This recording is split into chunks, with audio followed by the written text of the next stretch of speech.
મિત્રો, જો તમારા ઘરની દિવાલ પર તમારા સ્વર્ગસ્થ માતા પિતા, દાદા દાદી અથવા કોઈ પ્રિય પરિજનની તસવીર લાગેલી છે તો આજનો આ વિડીયો અંત સુધી જરૂર જોતા રહેજો, કારણ કે આજે જે વાત હું તમને જણાવવાનો છું તે કદાચ તમે પહેલાં ક્યારેય સાંભળી નહીં હોય. ઘણા લોકો પોતાના સ્વર્ગસ્થ સ્વજનોની તસવીર માત્ર પ્રેમ, લાગણી અને યાદોના કારણે ઘરમાં લગાવે છે. તેઓ માને છે કે આમ કરવાથી પોતાના પ્રિયજનોની યાદો હંમેશા જીવંત રહે છે. પરંતુ શું તમે જાણો છો કે ઘરમાં લગાવેલી આવી તસવીર માત્ર એક ફોટો નથી હોતી? શાસ્ત્રો અનુસાર તેની સાથે એક વિશેષ ઉર્જા પણ જોડાયેલી હોય છે, જે તમારા ઘરની સુખ, શાંતિ, સમૃદ્ધિ અને પરિવારના ભવિષ્યને અસર કરી શકે છે. કદાચ તમને વિશ્વાસ નહીં આવે, પરંતુ ઘણીવાર ઘરમાં વધતો કલેશ, વારંવાર આવતી આર્થિક તંગી, અટકતા કામો, અચાનક બીમારીઓ અથવા સતત અનુભવાતી માનસિક બેચેની પાછળનું કારણ માત્ર એક નાની ભૂલ પણ હોઈ શકે છે. અને એ ભૂલ છે સ્વર્ગસ્થ પિતૃઓની તસવીરને ખોટી જગ્યાએ અથવા ખોટી દિશામાં રાખવી. શું તમારા ઘરમાં પણ સ્વર્ગસ્થ માતા પિતાની તસવીર મંદિરમાં રાખેલી છે? શું તે બેડરૂમમાં છે કે પછી એવી જગ્યાએ છે જ્યાં આખો દિવસ અવર જવર અને ઘોંઘાટ રહે છે? જો હા, તો આજે મળનારી માહિતી તમારા માટે અત્યંત મહત્વની સાબિત થઈ શકે છે. આજે આપણે જાણીશું કે ઘરમાં પિતૃઓની તસવીર રાખવી શુભ છે કે અશુભ, તેને કઈ દિશામાં રાખવી જોઈએ, કઈ જગ્યાએ ક્યારે ન રાખવી જોઈએ, અને એવી કઈ ભૂલો છે જે અજાણતા જ પિતૃઓના આશીર્વાદને અવરોધમાં બદલી શકે છે. તો મિત્રો, વિડીયોને લાઇક જરૂર કરજો, ચેનલને સબસ્ક્રાઇબ કરજો અને કોમેન્ટમાં એકવાર આ નમઃ શિવાય અથવા જય પિતૃદેવ જરૂર લખજો. હવે ચાલો જાણીએ આ અત્યંત મહત્વપૂર્ણ અને રહસ્યમય વિષય વિશે, જે દરેક ઘરના દરેક સભ્યએ અવશ્ય જાણવો જોઈએ. તો મિત્રો, આપનામાંથી મોટાભાગના લોકોના ઘરમાં કોઈને કોઈ સ્વર્ગસ્થ વ્યક્તિની તસવીર જરૂર લાગેલી હશે. કોઈના ઘરમાં સ્વર્ગસ્થ માતા પિતાની તસવીર હોય છે, કોઈના ઘરમાં સ્વર્ગસ્થ દાદા દાદીની તસવીર હોય, તો કોઈના ઘરમાં સ્વર્ગસ્થ નાના નાની કે પરિવારના કોઈ એવા સભ્યની તસવીર હોય છે જે હવે આ સંસારમાં નથી રહ્યા. જ્યારે પરિવારનો કોઈ સભ્ય આ સંસાર છોડીને ચાલ્યો જાય છે ત્યારે તેની યાદો આપણા દિલમાં હંમેશ માટે વસી જાય છે, અને તે જ યાદને જીવંત રાખવા માટે આપણે તેમની તસવીરને આપણા ઘરની દિવાલ પર મોટા સન્માન સાથે લગાવી દઈએ. હવે મિત્રો, ઘણા લોકો તે તસવીરને ડ્રોઈંગ રૂમમાં લગાવે છે, ઘણા લોકો પોતાના રૂમમાં લગાવે છે, અને ઘણા લોકો તે તસવીરને ઘરના મંદિરમાં પણ રાખી દે. કેટલાક લોકો રોજ તે તસવીર પર ફૂલ ચડાવે છે, અગરબત્તી લગાવે છે અને માળા અર્પણ કરે છે. હવે મિત્રો, આ તસવીર માત્ર એક ફોટો નથી હોતી, પરંતુ આ આપણા જીવનનો એક ભાગ હોય છે. આ તસવીર તે લોકોની યાદ હોય છે જેમણે આપણને જીવન આપ્યું, જેમણે આપણને સંસ્કાર આપ્યા અને જેમણે આપણને ચાલતા, બોલતા અને જીવતા શીખવ્યું. પરંતુ શું તમે ક્યારે તે તસવીરને ધ્યાનથી જોઈ? શું તમે ક્યારે તે તસવીરની આંખોમાં જોઈને આ અનુભવ્યું? કે તે તમારી સાથે શું કહેવા માંગે? મોટાભાગના લોકોનો જવાબ હશે ના, કારણ કે આપણામાંથી મોટાભાગના લોકો માત્ર ભાવનાઓમાં આવીને તસવીર લગાવી દે, પરંતુ આ નથી વિચારતા કે તેને ઘરમાં કયા સ્થાને લગાવવી જોઈએ. અમારા શાસ્ત્રોમાં એક ખૂબ સુંદર વાત કહેવામાં આવી છે, પિતૃદેવો ભવ. આનો અર્થ એ કે પિતૃઓનું સ્થાન દેવતાઓ સમાન માનવામાં આવ્યું છે. આપણા પૂર્વજો માત્ર આપણા જન્મદાતા જ નથી હોતા, પરંતુ તેઓ આપણા આખા વંશનો પાયો હોય. આજે આપણે જે કંઈ પણ છીએ, જે પણ સંસ્કાર આપણા ભીતર, જે સન્માન આપણને સમાજમાં મળ્યું છે, તે બધું ક્યાંક ને ક્યાંક આપણા પિતૃઓની જ દેન છે. આપણા માતા પિતા, દાદા દાદી અને આપણા પૂર્વજોએ પોતાના જીવનમાં જે પણ સારા કર્મો કર્યા, જે પણ ત્યાગ કર્યા અને જે પણ સંઘર્ષ કર્યા, તેનું જ ફળ આપણને આજે એક સારા જીવનના રૂપમાં પ્રાપ્ત થઈ રહ્યું. એટલા માટે જ્યારે આપણે પોતાના ઘરમાં પોતાના પિતૃઓની તસવીર લગાવીએ છીએ તો તે માત્ર તેમની યાદ માટે નથી હોતી, પરંતુ તે આપણા અને આપણા પૂર્વજોની વચ્ચે એક અદ્રશ્ય સંબંધનું માધ્યમ બની જાય છે. પરંતુ અહીં ખૂબ ઓછા લોકો આ વાતને જાણે છે કે ઘરમાં લાગેલી દરેક તસવીર, દરેક વસ્તુ અને દરેક દિશાની આપણા જીવન પર એક વિશેષ અસર પડે છે. જે પ્રકારે મંદિરમાં રાખેલી મૂર્તિ માત્ર પથ્થર નથી હોતી, પરંતુ તેમાં દેવતાઓની ઉર્જાનો વાસ માનવામાં આવે છે, તે જ પ્રકારે આપણા પિતૃઓની તસવીર પણ માત્ર એક ફોટો નથી હોતી. તે આપણા ઘરની ઉર્જાને પ્રભાવિત કરવા લાગે છે. જો તે તસવીર સાચા સ્થાને લાગેલી હોય, સાચી દિશામાં લાગેલી હોય અને તેની સાથે શ્રદ્ધાનો ભાવ જોડાયેલો હોય તો તે તસવીર ઘરમાં સુખ, શાંતિ અને સમૃદ્ધિ લઈને આવે. પરંતુ જો એ જ તસવીર ખોટા સ્થાને લાગેલી હોય, ખોટી દિશામાં લાગેલી હોય કે તેની સાથે યોગ્ય સન્માન ન હોય, તો તે જ તસવીર ધીમે ધીમે ઘરની સકારાત્મક ઉર્જાને નબળી કરવા લાગે છે અને પછી ઘરમાં વિના કારણે જ અશાંતિ વધવા લાગે છે. મિત્રો, ઘણીવાર એવું જોવામાં આવ્યું છે કે ઘરમાં બધું બરાબર હોય છે, સારું હોય છે, પરિવાર સારો હોય છે, કમાણી પણ ઠીક હોય છે, પરંતુ તેમ છતાં ઘરમાં એક અજીબ સરખી બેચેની બનેલી રહે છે. ક્યારેક અચાનક ધનની અછત થવા લાગે છે, ક્યારેક પરિવારના સભ્યોમાં ઝઘડા વધવા લાગે છે અને ક્યારેક વિના કારણે જ ઘરમાં બીમારીઓ આવવા લાગે છે. લોકો સમજી નથી શકતા કે આખરે આવું કેમ થઈ રહ્યું. ઘણા લોકો આને ખરાબ નજર માની લે હે, અને કેટલાક લોકો વિચારે હે કે કદાચ કોઈએ ટોણો ટોટકો કરી દીધો હે, પરંતુ ઘણીવાર આનું કારણ ખૂબ સામાન્ય હોય છે જેને આપણે સમજી જ નથી શકતા. પાછલી કથામાં કોઈ ભક્તે અમને પૂછ્યું કે ગુરુજી, અમારું ઘર ખૂબ સુંદર, હે ભગવાનની કૃપાથી કોઈ વસ્તુની કમી નથી, પરંતુ ખબર નહીં કેમ અમારા ઘરમાં હંમેશા તણાવ બનેલો રહે. હે પૈસા આવે હે, પરંતુ ટકતા નથી. નોકરીમાં પ્રગતિ અટકી ગઈ હા, અને ઘરમાં વારંવાર બીમારીઓ પણ આવવા લાગી. હે, તે વ્યક્તિએ કહ્યું કે અમે ઘણી જગ્યાએ ઉપાય કરાવ્યા પરંતુ કોઈ ફાયદો ન થયો. ત્યારે અમે તેને ખૂબ સામાન્ય એવો પ્રશ્ન પૂછ્યો. અમે કહ્યું કે શું તમારા ઘરમાં કોઈ સ્વર્ગસ્થ વ્યક્તિની તસવીર લાગેલી? હે, તે વ્યક્તિએ તરત જે જવાબ આપ્યો કે હા ગુરુજી, અમારા ડ્રોઈંગ રૂમમાં અમારા સ્વર્ગસ્થ માતા પિતાની તસવીર લાગેલી છે અને અમે રોજ તેના પર ફૂલ પણ ચડાવીએ છીએ અને અગરબત્તી પણ લગાવીએ છીએ. ત્યારે અમે તેને કહ્યું કે તમારી સમસ્યાની શરૂઆત કદાચ અહીંથી જ થઈ રહી છે. હવે આપનામાંથી મોટાભાગના લોકો કહેશે કે આ કેવી રીતે હોઈ શકે? માતા પિતાની તસવીર લગાવવી તો સન્માનની વાત હોય છે, પછી આ ભૂલ કેવી રીતે હોઈ શકે?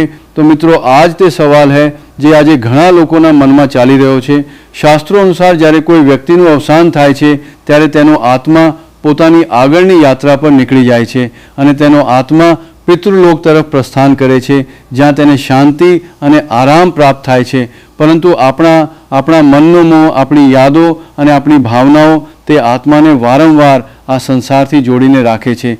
જ્યારે આપણે આપણા પિતૃઓને પ્રેમ અને શ્રદ્ધાથી યાદ કરીએ છીએ તો તે ભાવના તેમને આશીર્વાદ આપવા માટે પ્રેરિત કરે છે, પરંતુ જ્યારે આપણે અજ્ઞાનતામાં તેમની તસવીરને ખોટી જગ્યાએ લગાવી દઈએ છીએ તો તે સંતુલન બગડવા લાગે છે અને અહીંથી જ ઘરની ઉર્જા પણ પ્રભાવિત થવા લાગે છે. એટલા માટે મિત્રો, આ સમજવું ખૂબ જરૂરી છે કે ઘરમાં પિતૃઓની તસવીર લગાવવી ખોટી નથી, પરંતુ આ આપણા પ્રેમ, સન્માન અને કૃતજ્ઞતાનું પ્રતીક છે.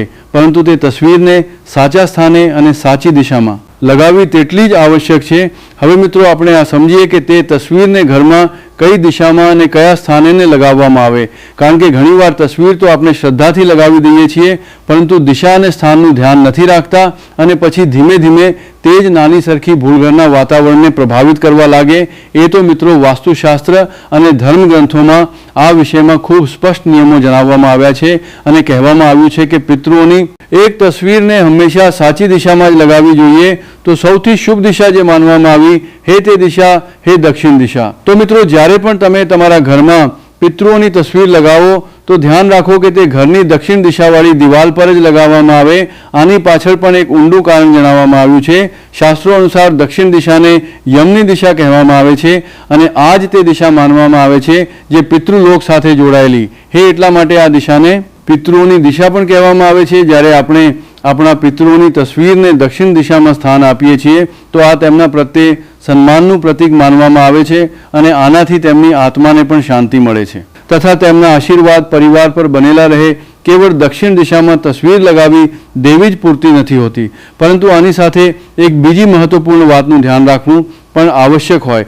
જ્યારે પણ તમે પિતૃઓની તસવીર લગાવો તો ધ્યાન રાખો કે તસવીરમાં પિતૃઓનું મુખ ઉત્તર દિશા તરફ હોવું જોઈએ, અર્થાત તસવીર એવી હોવી જોઈએ કે જ્યારે તે દિવાલ પર લાગેલી હોય તો તેમનો ચહેરો ઉત્તર દિશા તરફ. હે, આ વ્યવસ્થા એટલા માટે જણાવવામાં આવી છે કારણ કે દક્ષિણ દિશાને પિતૃઓની દિશા અને ઉત્તર દિશાને સકારાત્મક ઉર્જાની દિશા માનવામાં આવી છે. જ્યારે તસવીર આ પ્રકારે લગાવવામાં આવે છે તો ઘરમાં ઉર્જાનું સંતુલન બનેલું રહે છે અને પિતૃઓના આશીર્વાદ પણ પરિવાર પર બનેલા રહે છે. પરંતુ મિત્રો, અવારનવાર લોકો જાણકારીના અભાવે પિતૃઓની તસવીરને ગમે મેં ત્યાં લગાવી દે.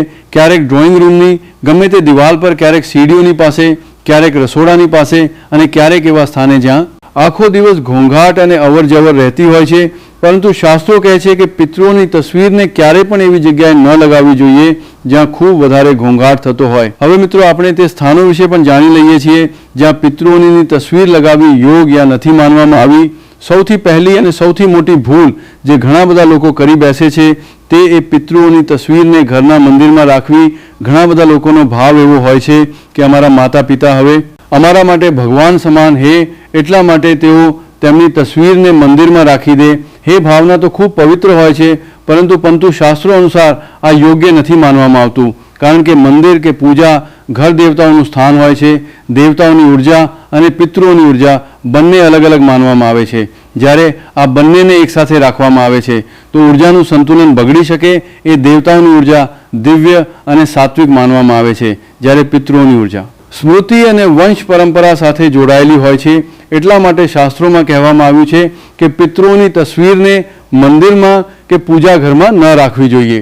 જો આપના ઘરમાં પણ પિતૃઓની તસવીર મંદિરમાં રાખેલી હોય તો તેને આદરપૂર્વક ત્યાંથી હટાવીને કોઈ યોગ્ય સ્થાને લગાવી દેવી જોઈએ, જેથી દેવતાઓ અને પિતૃઓ બંનેનું સન્માન બનેલું રહે. બીજી ભૂલ જે લોકો અવારનવાર કરે હે તે પિતૃઓની તસવીરને બેડરૂમમાં લગાવવી. બેડરૂમ તે સ્થાન હોય છે જ્યાં આપણે આરામ કરીએ છીએ, સૂઈએ છીએ અને જીવીએ છીએ અને પોતાની ખાનગી જિંદગી જીવીએ છીએ. આ સ્થાન હળવી અને શાંત ઉર્જા માટે બનાવવામાં આવે છે, પરંતુ પિતૃઓની તસવીર એ ગંભીર અને સ્મૃતિથી ભરેલી ઉર્જા લઈને આવે છે. જ્યારે આ ઉર્જા બેડરૂમમાં રહે તો ઘણીવાર વ્યક્તિને બેચેની અનુભવવા લાગે છે. ઘણા લોકોને ઊંઘ બરાબર નથી આવતી અને ઘણીવાર અજીબ સપના આવવા લાગે છે. એટલા માટે શાસ્ત્રોમાં કહેવામાં આવ્યું છે કે પિતૃઓની તસવીરને બેડરૂમમાં ન લગાવવી જોઈએ. ત્રીજી ભૂલ જે ઘણા બધા ઘરોમાં જોવા મળે છે તે એ બાળકોના રૂમમાં પિતૃઓની તસવીર લગાવવી. ઘણા લોકો એવું વિચારીને આવું કરે હે કે આનાથી બાળકો પોતાના દાદા દાદી કે નાના નાનીને યાદ રાખશે, પરંતુ શાસ્ત્રો અનુસાર બાળકોનું મન ખૂબ કોમળ અને સંવેદનશીલ હોય છે. તેઓ રમત અભ્યાસ અને કલ્પનાઓની દુનિયામાં રહે છે. જો તેમના રૂમમાં પિતૃઓની તસવીર લગાવી દેવામાં આવે તો તેમની માનસિક ઉર્જા પર તેની અસર પડી શકે છે અને ઘણીવાર બાળકો વિના કારણે જ ડર કે ગભરાહટ અનુભવવા લાગે છે. એટલા માટે બાળકોના રૂમમાં પણ પિતૃઓની તસવીર લગાવવાથી બચવું જોઈએ. આની સાથે કેટલાક લોકો પિતૃઓની તસવીરને રસોડાની પાસે કે એવા સ્થાને પણ લગાવી દે છે જ્યાં ખાવાનું બનાવવામાં આવે છે. આ પણ યોગ્ય નથી માનવામાં આવતું, કારણ કે રસોડું અન્નપૂર્ણાનું સ્થાન માનવામાં આવે છે અને ત્યાં સ્વચ્છતા તથા સકારાત્મક ઉર્જાનું વિશેષ મહત્વ હોય છે. એટલા માટે પિતૃઓની તસવીરને ત્યાં રાખવી યોગ્ય માનવામાં નથી આવી. હવે તમે સમજી શકો છો કે તસવીર લગાવવી ખોટી નથી, પરંતુ તેનું સાચું સ્થાન અને સાચી દિશા ખૂબ મહત્વપૂર્ણ છે. જો તસવીર સાચી દિશામાં લાગેલી હોય તો તે ઘરમાં સકારાત્મક ઉર્જાને વધારે છે, અને જો એ જ તસવીર ખોટા સ્થાને લાગી જાય તો ધીમે ધીમે ઘરની ઉર્જાને પ્રભાવિત કરવા લાગે છે. એટલા માટે જ્યારે પણ તમે તમારા ઘરમાં પિતૃઓની તસવીર લગાવો તો આ અવશ્ય જોઈ લો કે તે કઈ દિશામાં લાગેલી છે અને કયા સ્થાને લાગેલી છે. હવે મિત્રો, આગળ સમજવું પણ તેટલું જ જરૂરી છે કે પિતૃઓની તસવીરને ઘરમાં કયા પ્રકારે લગાવવામાં આવે અને તેની સાથે આપણે કઈ બાબતોનું ધ્યાન રાખવું જોઈએ, કારણ કે ઘણીવાર દિશા તો સાચી હોય છે પરંતુ તસવીર લગાવવાની રીત સાચી નથી હોતી અને પછી ધીમે ધીમે તે જ નાની નાની ભૂલો ઘરના વાતાવરણને પ્રભાવિત કરવા લાગે. શાસ્ત્રો અનુસાર પિતૃઓની તસવીરને ઘરના બેઠક, રૂમ કે હોલમાં લગાવવી સૌથી યોગ્ય માનવામાં આવી છે. આ તે સ્થાન હોય છે જ્યાં પરિવારના તમામ સભ્યો આવતા જતા રહે છે અને જ્યાં ઘરનું મુખ્ય વાતાવરણ બનેલું રહે છે.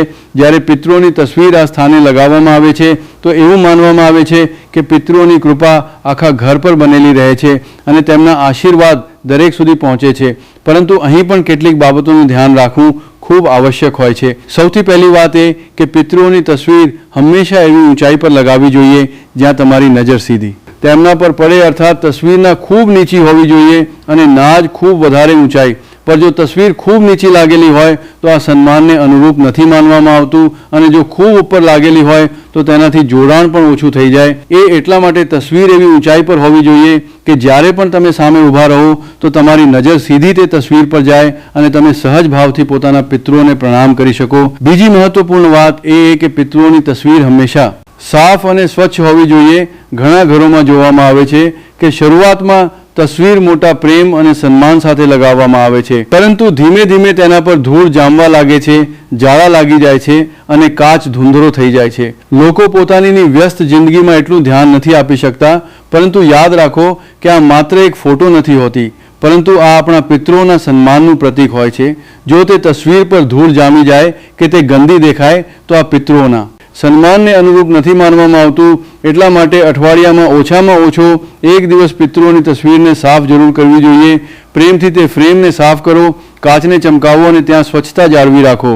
જ્યારે તસવીર સાફ અને ઉજ્જવળ હોય છે તો તેનાથી જોડાયેલી સકારાત્મક ઉર્જા પણ મજબૂત બનેલી રહે છે. હવે મિત્રો, ઘણા લોકો પિતૃઓની તસવીર પર માળા ચડાવે છે અને આ શ્રદ્ધાનું એક સુંદર પ્રતીક પણ માનવામાં આવે છે. પરંતુ આની સાથે પણ એક વાતનું ધ્યાન રાખવું જરૂરી છે કે જ્યારે માળા સુકાઈ જાય કે જૂની થઈ જાય તો તેને બદલી દેવી જોઈએ. ઘણા ઘરોમાં જોવામાં આવ્યું છે કે માળા વર્ષો સુધી તે તરફ જ પડી રહે છે અને ધીમે ધીમે તે કાળી અને ધૂળથી ભરાઈ જાય છે. આ યોગ્ય નથી માનવામાં આવતું. જો તમે માળા ચડાવો